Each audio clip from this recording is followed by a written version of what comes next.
तो आज हमारे शुरुआत का है 61वां दिन और जैसा कि मैंने आप लोगों से कहा था कि आप लोग भी वीडियो बनाइए। रोज़ मैं एक टॉपिक पे डिस्कस करूँगा और स्टार्ट के 30 दिन मैंने आप लोगों से डिस्कस किया था कि कैसे स्टार्ट करना है, आपको मोटिवेट किया था मैंने। और फिर अगले 30 दिन मैंने आपको रोज़ एक टॉपिक पे बात करना सिखाया था। तो उसी कड़ी में फिर आज मैं अगला जो 30 दिन हमारा होगा, उसी में एक फिर नए टॉपिक के साथ जुड़ते हैं और फिर बातें करेंगे और सीखेंगे कि कैसे उस चीज़ों पे बात करके एक 5 मिनट का, 2 मिनट का, 3 मिनट का एक वीडियो कर सकते हैं और उस वीडियो से पैसे कमाने का लालच नहीं रखना है आपको। सिर्फ़ और सिर्फ़ आपको वीडियो अपलोड कर देना है। वो आपको बाद में रिटर्न देगा। दिमाग में ये रखिए कि वो आपको बाद में रिटर्न देगा। तो बस इस उद्देश्य से आपको काम करना है और आपके पास मोबाइल है, नेट है, सब कुछ है। अगर आप मुझे देख रहे हैं तो बिल्कुल आपके पास सब कुछ है क्योंकि मोबाइल और इंटरनेट का कनेक्शन ही आज के डेट में काफ़ी है। जब आपकी क्वालिटी सुधरेगी, जब आपका ये काम करने का तरीका सुधरेगा तो फिर धीरे-धीरे चीज़ों को आप ले लीजिएगा। बहुत सारी ऐसी चीज़ें हैं, इक्विपमेंट हैं जो आपको ज़रूरत पड़ेंगी तो वो बाद की चीज़ें हैं। अभी फ़िलहाल जिन चीज़ों की ज़रूरत है वो सिर्फ़ और सिर्फ़ मोबाइल और इंटरनेट की है। तो चलिए देर नहीं करते हैं, टॉपिक पे डिस्कस करते हैं। तो आज का हमारा एक टॉपिक है, एक सीईओ साहब हैं हमारे सासाराम के, जिन्होंने बीपीएससी क्लियर करके नौकरी ली है और उनका एक इंटरव्यू बहुत तेज़ी से इंटरनेट पे वायरल हो रहा है और उस इंटरव्यू में उनसे पूछा जा रहा है कि आकाश अगर आपको सरकारी नौकरी मिल जाती है और आप एसडीएम बन जाते हैं, तो आप पहले 3 काम क्या करेंगे? तो पता है उनका जवाब क्या होता है? वो इतने भावुक और मोटिवेशनल जवाब देते हैं जिससे हर आदमी को उन पे लगेगा कि हाँ, क्या ये बंदा है, ऐसे लोग अगर सिस्टम में आए तो बहुत अच्छी बदलाव हो सकती है।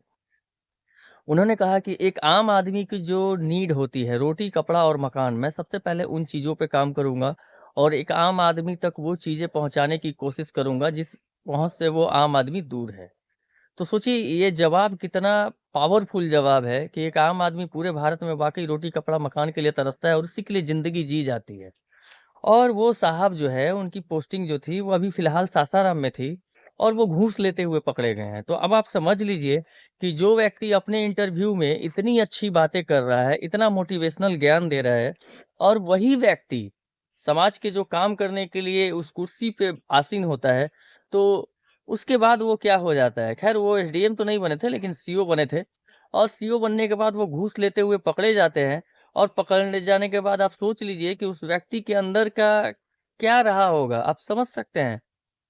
नौकरी मिलने से पहले लोग कसम खाते हैं, भगवान की कसम खाते हैं, भगवान की पूजा करते हैं, अपने परिवार की कसम खाते हैं कि एक बार नौकरी मिल जाए, आराम से ज़िंदगी बीत जाएगी, दाल-रोटी की कभी कोई दिक्कत नहीं होगी। इसलिए कि महीने का 50-60 हज़ार रुपया, लाख रुपया आता रहेगा और हमारी ज़िंदगी और हमारा परिवार बहुत स्टेबल तरीके से और आसानी से चलता रहेगा और रुतबा जो मिलेगा सरकारी वो अलग है। ठीक है? लोग जो वैल्यू देंगे वो अलग है। लेकिन आज के डेट में क्या? जो उन्होंने नौकरी में रहते उस कुर्सी पे बैठते और लोगों से जो रिश्वत ली, आप समझ रहे हैं? ऐसे 1-2 नहीं है, हर ऑफ़िस में ऐसे भरे पड़े हुए हैं। यानी हर कुर्सी पे वैसे दलाल, वैसे दल्ला भरे पड़े हैं। मैं स्पष्ट शब्दों में बोल रहा हूँ, अगर कोई घूसखोर है तो मैं उसका नाम बहुत अच्छे से नहीं लूँगा, इसलिए कि मेरी नज़र में वो चोर है और वो चोर है तो चोर है। ठीक है? तो ऐसे हर कुर्सी पे ब भरे पड़े हुए हैं और इसकी शुरुआत बहुत नीचे से होती है, बहुत नीचे से। अगर आप जाइएगा किसी ऑफ़िस में, तो आप फ़र्ज़ कीजिए कि किसी ऑफ़िस में गए और वहाँ पे कोई छोटा-मोटा कर्मचारी है, आपने उससे पूछा कि अरे भाई मेरा ये कागज़ है, ज़रा साहब को दे देना, तो ये वो जैसे ही आप उसे देंगे, तो उसको 10-20 रुपए की लालच है कि चाय-पानी का हमारा हो जाए। आप समझ रहे हैं? वो चाय-पानी का आपसे माँगेगा। फिर अंदर का जो चपरासी होगा, जो फाइलें इधर-उधर करता है, वो नाश्ते-पानी का माँगेगा। चाय-पानी से नाश्ता-पानी और जब नाश्ते-पानी से आप ऊपर जाएँगे, तो साहब जो हैं, वो बोलेंगे कि आपको मालूम है ना कि काम कैसे होता है? हर चीज़ का एक सेट है।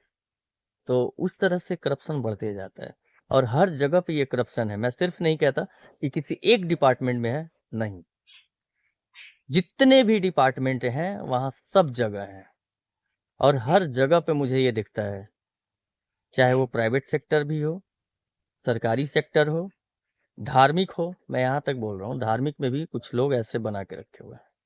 वीआईपी, नॉन वीआईपी बहुत सारी चीज़ें हैं। तो खैर, आपका क्या विचार है इस वीडियो पे आप मुझे ज़रूर बताइएगा और अपने कमेंट में अपने विचार ज़रूर दीजिएगा। अगर मेरी वीडियो पसंद आई हो तो आप इसे ज़्यादा से ज़्यादा शेयर कीजिएगा। तब तक के लिए आप मुझे आज्ञा दीजिए। जय भारत, जय हिंद। ठीक है? लेकिन आगे बढ़ते हैं। आप भी इसी तरह रोज़ एक टॉपिक पे स्टार्ट कर सकते हैं, समझे? तो जैसा कि मैंने आपसे डिस्कस किया, अपने आप को ग्रूम कीजिए, ज़्यादा टेंशन लेने की ज़रूरत नहीं है। धीरे-धीरे, धीरे-धीरे चीज़ें स्मूथ होती जाती हैं और आप भी ऐसे ही बोलना सीखेंगे, ऐसे ही वीडियो बनाना सीखेंगे और धीरे-धीरे जब आप 60 दिन आप सोच रहे हैं 60 दिन मैं आपसे कनेक्ट रहा। हाँ, 1 आध दिन गैप हुआ है, उसको मैंने मेकअप भी किया है। 1 दिन में 2 वीडियो डाल के आपने कभी-कभी देखा होगा कि कभी-कभी मैं 1 दिन में 2 वीडियो डालता हूँ, तो वो गैप पूरा करता हूँ। अब जैसे कि मैंने कल वीडियो नहीं डाला था और आज डाल रहा हूँ 61वें दिन का, तो आज फिर 62वें दिन का भी मैं डालूँगा। तो इस तरह से आप लोग काम कीजिए और अपने आप को आगे बढ़ाइए। तो चलिए आज्ञा दीजिए। जय हिंद।